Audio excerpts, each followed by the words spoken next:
પરમ દિવસે વડોદરા ગ્રામ્યના વડોદરા તાલુકા પોલીસ સ્ટેશનની અંદર આંકોડિયા નજીક એક અનનોન ડેડ બોડી પોલીસે મળી હતી.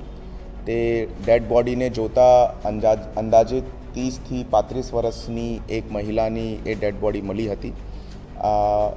ડેડ બોડીનો ફોરેન્સિક પીએમ કરાયા પછી પોલીસે એક જાણ પડી કે it is a case of strangulation અને ગળા ઘોંટવાના કારણે આ મર્ડરનું બનાવ બન્યું છે તેવી રીતેની હકીકત સામે આવી.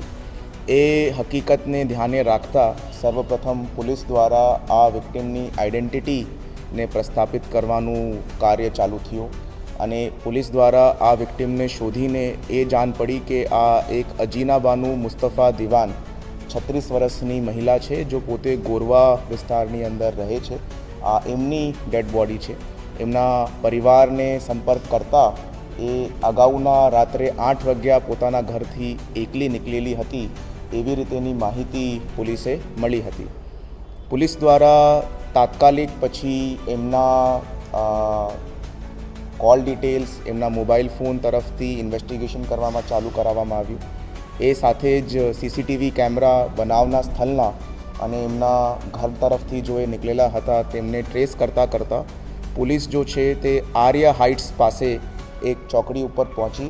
ત્યાં એક ઇસ્મ દ્વારા એમને પોતાના મોપેડ ઉપર લઈ બેસાડીને આગળ જતાની હકીકત પોલીસે જાણ પડી. જ્યારે પોલીસ એ સીસીટીવીને આગળ પાછળ જોતી હતી ત્યારે અમે એક જો અક્યુઝ છે એમનું એક ક્લિયર પિક્ચર મળ્યું અને એવી રીતેની અમારા હ્યુમન સોર્સિસથી માહિતી મળી કે આ અક્યુઝ આ ફેમિલી સાથે નોન છે અને એમની મોટી બહેનના સાથે એ સંપર્કમાં છે. તો પોલીસ દ્વારા એમની મોટી બહેનની પૂછપરછ કરવામાં આવી. સાથે આ જો ઇસ્મ છે તે ઝોમેટોની અંદર નોકરી કરતો હતો. તો ઝોમેટોના રિજનલ પ્રેસિડેન્ટ સાથે વાત કરીને એમના તમામ રાઇડર્સની ડિટેલ બહાર કાઢવામાં આવી. તો પૂછપરછ દરમિયાન આ વેરીફાઈ થઈ ગયું કે આ જો અક્યુઝ છે તેમને દ્વારા જ આ લેડીનું મર્ડર કરવામાં આવ્યું છે. જો અક્યુઝ છે જે રમીઝ રાજા ઉર્ફે હનીફભાઈ શેખ, એમના દ્વારા આ વિક્ટિમ અગીના બાનુ મુસ્તફા દિવાનનું મર્ડર કરવામાં આવ્યું. મર્ડરના મોટિવ બાબતે પોલીસ દ્વારા પૂછપરછમાં આ સમજણ પડી છે કે આ જો રમીઝ રાજા છે તે એમની મોટી બહેન ફિરોઝ બાનુ ઉર્ફે અનિશા દિવાન સાથે ગયા 5 વર્ષથી રિલેશનશિપમાં હતો અને એમની મોટી બહેનના કહેવાથી એમને નાની બહેનનું મર્ડર કર્યું છે.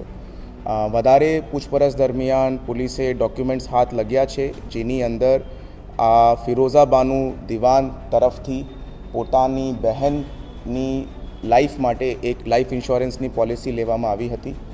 28 નવેમ્બરની રોજ આ 40 લાખ રૂપિયાની આ લાઈફ ઇન્સ્યોરન્સની પોલિસી લેવામાં આવી હતી અને એ પછી એ પોતાના